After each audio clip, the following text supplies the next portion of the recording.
Journal के साथ साथ रेक्टिफिकेशन भी उठा रहे हैं, क्योंकि रेक्टिफिकेशन में भी तुम लोग देख ही रहे थे जर्नल ही आता है एक तरीके से, तो क्यों ना उन दोनों चैप्टर को मिक्स करके ही समझ ले हम। ठीक है, तो अभी मैंने जैसे एक ही यहाँ पर ट्रांजेक्शन लिए है फिलहाल, और वो क्या है, कहता है goods return to Charu ₹4000 were recorded as ₹4040। तो पहली बात तो ये, कल हम जो कह रहे थे कि जैसे जर्नल में हमने कुछ इस तरीके से देखा था कि एक कोई ना कोई तो क्या होती है यहाँ पर, नाउन होती है। तो जैसे गुड्स क्या है, एक नाउन है, ठीक है, और चारू भी क्या है बच्चों, एक नाउन है, ठीक है, और जो रिटर्न है वो क्या है यहाँ पर, एक वर्ब है कि हमने क्या किया, गुड्स को रिटर्न किया है।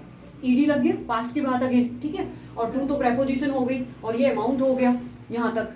तो यहाँ तक ही ये एक तरीके से हमारा ना देखा जाए, इतने ही बात से पूरा एक सेंटेंस बनता है नॉर्मली। तुम ये देखो जरा, और वो क्या कहता है, गुड्स रिटर्न टू चारू ₹4000। तो इसकी अपनी सिंपल जर्नल एंट्री बनाओ माइंड में, इतनी सी बात से, Charu debit to purchase return, goods return to Charu, है ना। तो हमने बस ये समझना है, क्योंकि हमने चारू को रिटर्न किया है तो कहीं ना कहीं उससे परचेज किया होगा तभी तो रिटर्न हुआ है, तो दैट इज परचेज रिटर्न। और परचेज रिटर्न तो कहाँ जाता है, क्रेडिट में, ठीक है। तो इसलिए टू परचेज रिटर्न हो गया, और यहाँ पर चारू डेबिट, और कितने से, अमाउंट भी है उसका 4000 एंड 4000, ठीक है।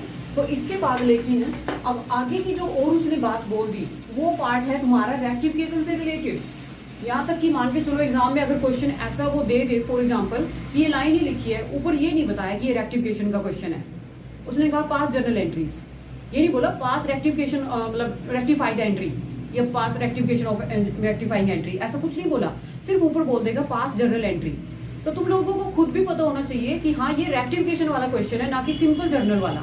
और वो कैसे पता चलेगा, इतनी सी बात से तो पता चल रहा है सिंपल जर्नल था, लेकिन उसके बाद उसने बोला वर क्या हो गया, पास्ट फॉर्म हो गई ना, ठीक है। तो उसको हमने रिकॉर्ड कैसे किया, वर रिकॉर्डेड एज रूपी।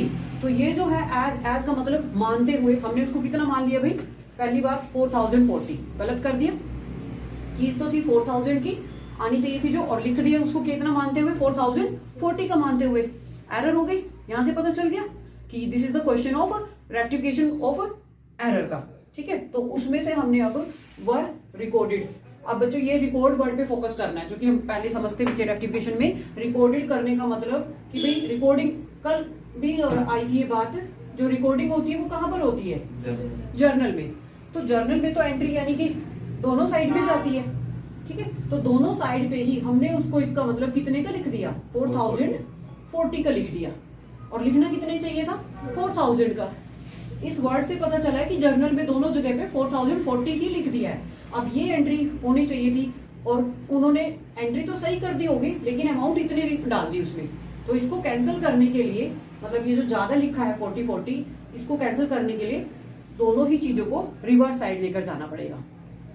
तो डेबिट में जो चारू है उसको कहाँ ले आएंगे, क्रेडिट में, कितने से, 40 से, ठीक है। और परचेज रिटर्न जो कि क्रेडिट हो रखा था उसको कहाँ ले जाएंगे, डेबिट में, और कितने से, 40 से।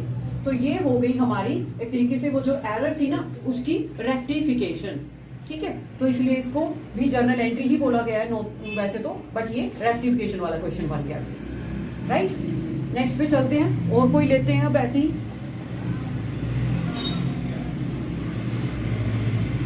एक भी तुम भी निकालो अपनी बुक, और उसमें से रैंडमली फटाफट से कोई भी स्टेटमेंट मुझे बता दो, उसको कर लेते हैं हम, ऐसे तुम लोग भी करवा सकते हो। हाँ, ये तुम खुद ही बोल दो मेरे को जल्दी जल्दी, मेरा काम आसान हो जाएगा। एक एक स्टेटमेंट कोई भी रैंडमली, नहीं दिख रहा, मैं देखती हूँ। अभी तो कुछ लिखा ही नहीं है, थोड़ा आगे करते हैं फिर दिखेगा। उधर का पार्ट ज्यादा क्यों आ रहा है, बच्चों का मैसेज आ गया है, इस वीडियो